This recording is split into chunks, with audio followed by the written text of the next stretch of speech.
What's up, peeps? Okay, so we're going to do the federal 1040 practice here. This is a form without tax. Most students do not make enough money to have tax, so that's why we're going to do this one right now.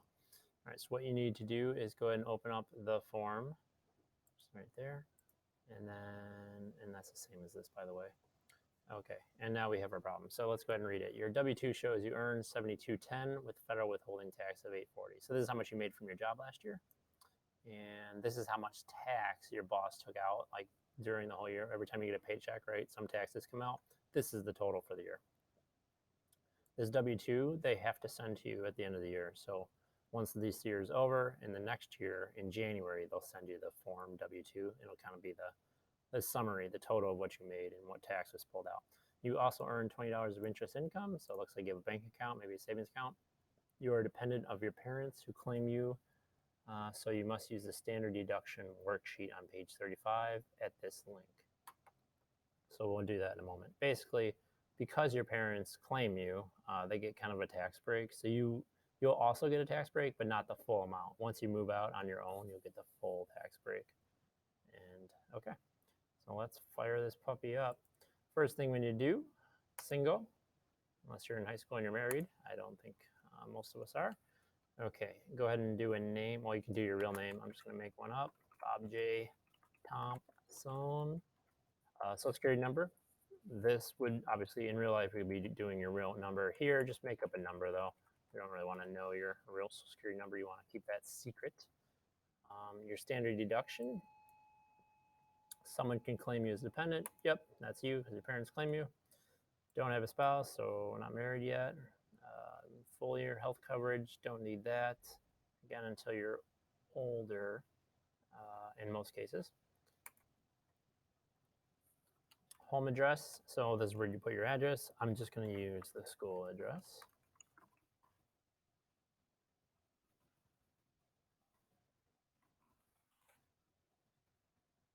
As I think about it, I mean, you're probably covered under your parents. You probably could check the box since the country wants everybody to have full year health insurance. Presidential election campaign, they allowed you to donate a little bit of money to the campaign. We're not going to, but that's an option. Dependents, this is generally if you have kids. Now, some situations you might have like an old grandma living with you. So in that case, maybe your parents can put them down as a dependent. But in most situations, it's children. But anyhow, for you, you will not put anything there. This is where you would actually, in real life, print this thing out when you're totally done, sign it with signature, date it, occupation. So even if you work at the mall, technically right now, whatever you're doing, you're still considered a student. So that's your occupation. So again, we're not married. This is if you pay someone else to do the tax return, they would fill that out. So we really just leave it blank. Second page. All right, so here's where the magic happens. So we're just going to basically bring in our numbers. So number one, wages, blah, blah, blah, salaries, tips, all that comes from your W-2. So W-2, again, that's what your boss sends you. 7210 was our number.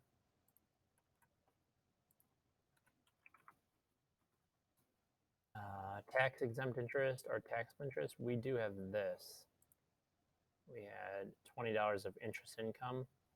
Only certain types of interests are tax exempt, so most are going to be taxable. That's like from a savings account. Now in taxes, there's a lot of lines that we never use, so it's okay to have blank lines, or you can either put 0 or leave it blank. Qualified dividends, that's not until you own like mutual funds or stocks, so in this case, we're going to say no. IRAs, etc. This is mainly when you're pulling the money out of this. So these are generally numbers that a retired person would have. So we're going to say no, we're not receiving any money from our retirement plan yet. We're too young for that.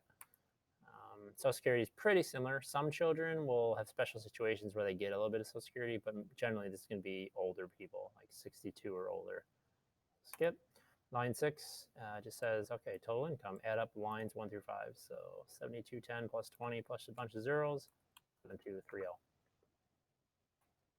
7, adjusted gross income, also known as AGI. If you have no adjustments to income, enter the amount from 6. That's going to be us. Again, we don't have anything fancy going on, so we don't have any like adjustments where we have to go fill out another form. We're just going to enter the amount from 6. Now we're on to the standard deduction.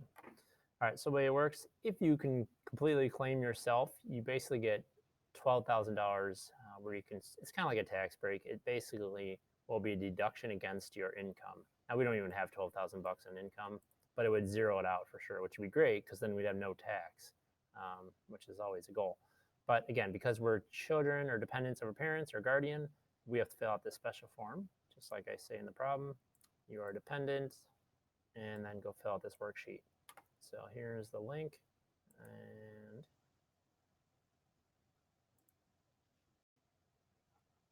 computer's freezing up a tad here. Here we go. All right, so here's the link. I'm already on page 35, but when you click on the link, it'll take you to the beginning. You gotta scroll all the way to 35.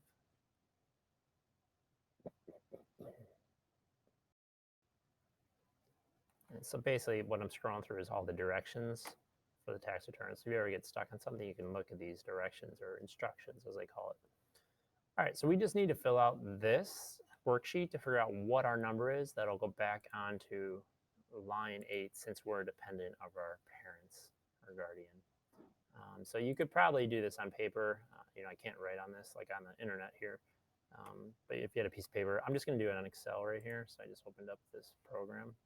So I'm just going to use like lines 1 through 4 as I do this. All right, so number 1 up here, check if you're born before 54. No. I'm going to say nobody's blind for our purposes. Don't have a spouse, so number of boxes checked in 1, 0. Enter. 2, is your earned income more than 700 bucks? What is earned income? Earned income is basically money you make from like a job typically. So we did work a job. Unearned income, UN, unearned, that's like income where you didn't actually do anything to earn it pretty much. So like stock market, savings account, you didn't do anything to make it. You just made it through these other measures. So anyways, our earned income was 7210.